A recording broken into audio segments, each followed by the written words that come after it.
The exiled lands are a dangerous place. Whether it's blistering sandstorms, the frozen north, or the sweltering heat of the volcano, one would typically rely on a sturdy suit of armor to stay alive. Armor is a crucial part of the game, not only protecting you from the elements, but also the wide array of enemies always out to get you. It can give you powerful buffs, which will often turn the tide of battle in your favor. So what happens if you try to beat the game without any armor at all? That's what I'm here to answer today. Join me as I beat Conan Exiles with no armor.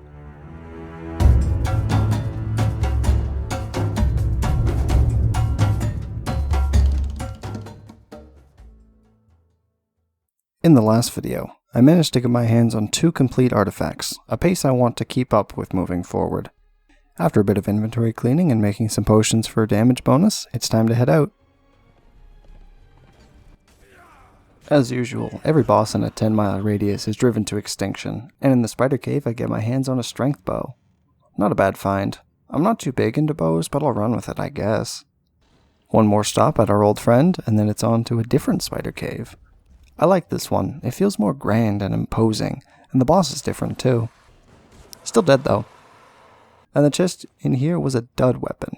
Gonna dismantle it later. I know I'll never use an agility warhammer in this build. Quick stop by my boy Harpagus the Hatcher to learn about Spider Jesus, and it's time to keep moving.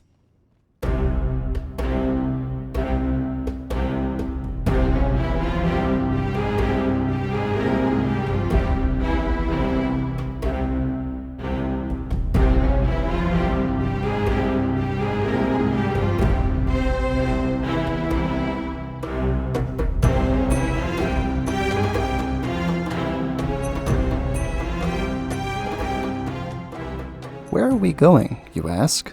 The mounds, obviously. What are we doing here? Well, obviously murdering named taskmasters. Not just because I have an insatiable bloodlust, though, but because he drops this thing called Thorgar's Crest. Then we run over to another barrow, and in a chest we find Thorgar's notes. Then we go murder the Berserker spawn, but this time it's just because I wanted to. Then I murder another named Thrall, partly because I don't need them, and also because it's funny. And finally, we find a skeleton boss with a greatsword and relentlessly kick his ass into next Tuesday. So far this run, skeletons have been the bane of my existence.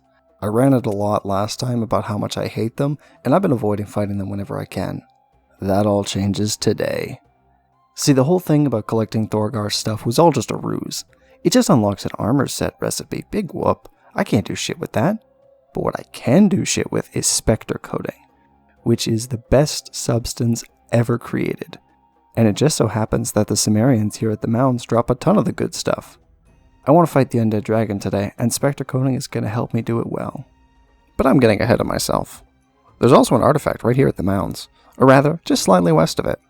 Good thing I never clean out my inventory fully because I totally forgot you need demon blood, but luckily I just happen to have some. I think it was from the spider boss earlier? But speaking of demon blood, this guy is full of it, so naturally I gotta spill it everywhere, and then with my trusty pickaxe cut the diadem of the Giant Kings out of his flesh, instead of just taking it like a normal person. I hit a few more Cimmerians for some more Spectre Coating, and I'm feeling pretty good. Too good. This is the Circle of Swords, a significant place within the lore of the game.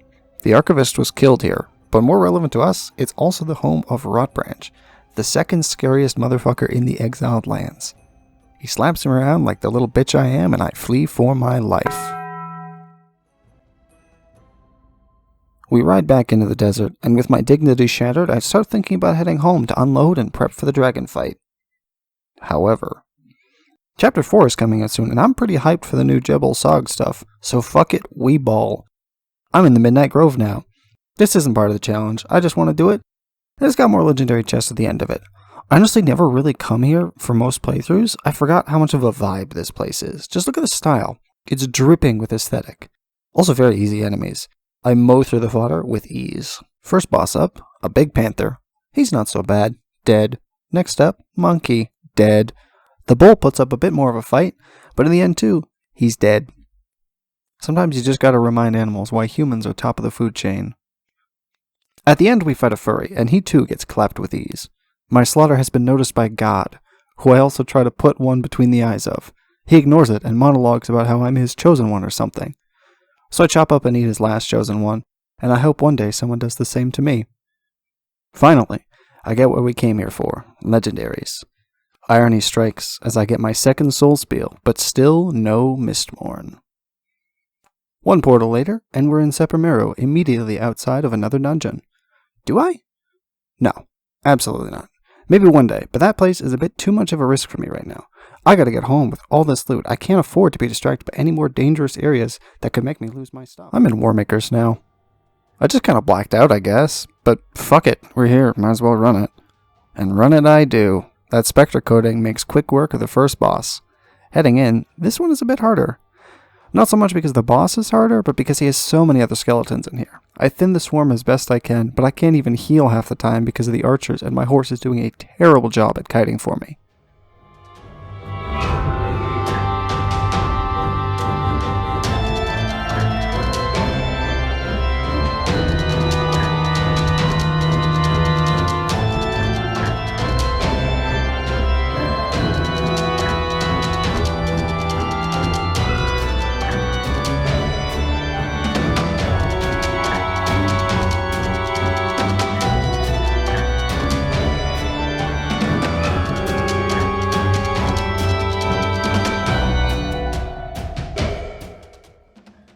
Finally, I get him down, and it's on to the first shade. This guy's a lot easier than his guard was. Next up, the librarian. Same idea. Run in, bonk some skeletons, and finish him off. Next up is old Skinless, another Septa transplant boss. I like this guy, but his drops are shit. The shade's drops were much better, but now we have what we need to open up the rest of the dungeon. A slog through traps and more skeletons later, we reach the next boss. Technically, you can skip him with a hole in the wall, but I wanted to fight him. I yearn for violence.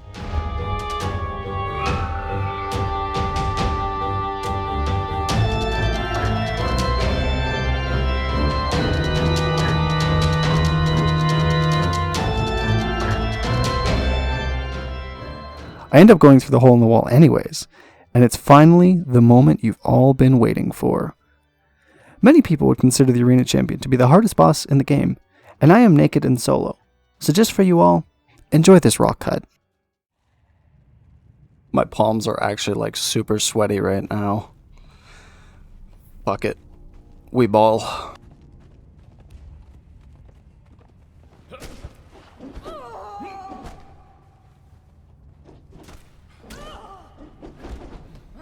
Don't make me hurt you.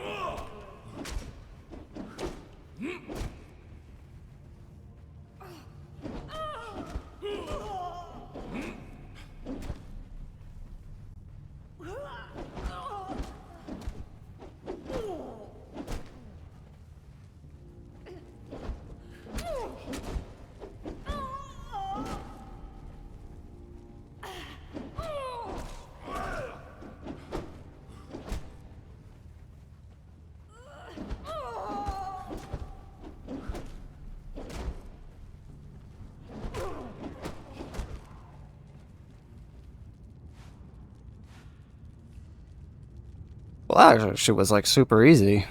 That was it. That's all you gotta do. Just keep her stun locked and avoid getting hit. You will die if she gets more than one hit on you. But if you're not greedy and time it right, you can take her out even easier than I did here. That being said, do not bring thralls to this fight. Seriously, it actually makes it harder, and she will absolutely liquefy your favorite follower in a combo or two. She's a thrall killer, but not necessarily a player killer if you know what you're doing. Anyways, Ice Hallway. There's actually an undead dragon in here too. I think he's a clone of the one we need to fight later. It gets a bit hairy, but in the end he goes down too. I hope the next time we fight this guy it goes smoother. In his chest we find the shield of Kutaman. Kataman? Katamun? Cutman. And can finally stop using inferior shields. Only the best for our sweet boy Jurt. Finally, it's time to take out the final boss of this dungeon, and holy hell is he a sponge. His damage output is manageable, and I can evade his attacks well enough, but that health bar is ridiculous. He's got 10 times as much health as the Arena Champion. This fight literally took me 10 minutes of just this, over and over.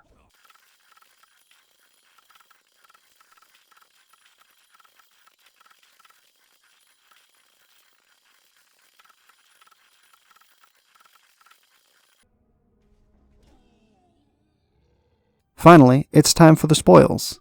The armor recipes won't do me any good, but the weapon kits will be great to put on some of these new weapons for a well-needed damage buff. That's probably the thing I miss about armor the most. It wasn't the damage reduction, it was the buffs I got out of it. I found 2 more shields of Kudaman, totaling to 3 from one dungeon. I also got the Akbatanan shield, which is my absolute favorite shield, saving this until I can get a kit on it. On the way out, the doorman has respawned, so I take him out again and he dropped nothing this time. That's really disappointing, but we got a great haul otherwise. I spent a bunch of keys in these dungeons, so to restock I hit the Rhino boss on the way back home. Then the Croc, yet again. Are you getting tired of seeing me kill the Croc boss? I'm tired of fighting him. So very tired. A sandstorm decides to roll in while I'm still riding home, but luckily I can hide in this familiar cave to get away from it. Hey look, momentum. That's a pretty good clobbering stick. Finally home. I got a lot of shit to unpack. I do some remodeling and give myself an elevated spot for a throne I found. It looks stupid, sure, but I have a throne and you don't. Now that that's done, I finish unpacking my junk and put some kits on my new stuff. I test it out by obliterating the spider again, hit up the Scorpion boss, and it's finally time. It's all been leading up to this. All my preparation, all my training, everything I've collected, it was all for this.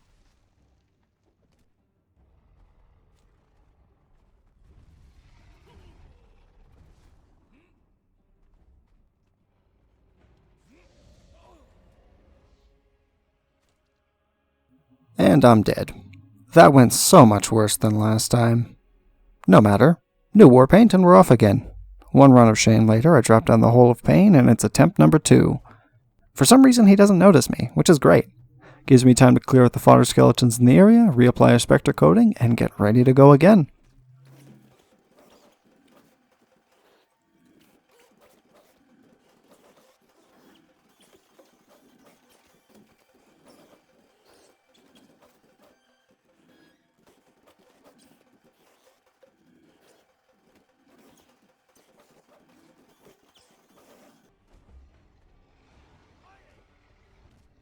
Finally, he's done. The star of the champion is mine. I am the champion now. With my honor restored, it's time to go home. That's 4 out of 6 artifacts done. 2 to go. I've been saving these 2 for last on purpose, and you'll see why soon enough. For now, though, that's all I got. Thanks for watching and sticking with me as this series goes on. It really means a lot to me. I started this mostly just to challenge myself to play a game I've played a ton already differently, and as it's gone on, I've found it's given me a new perspective, and I appreciate a lot more things. I hope for anyone watching you learn something out of this too, or at least find it entertaining. Remember to subscribe so you don't miss the finale coming up, and I'll see you next time.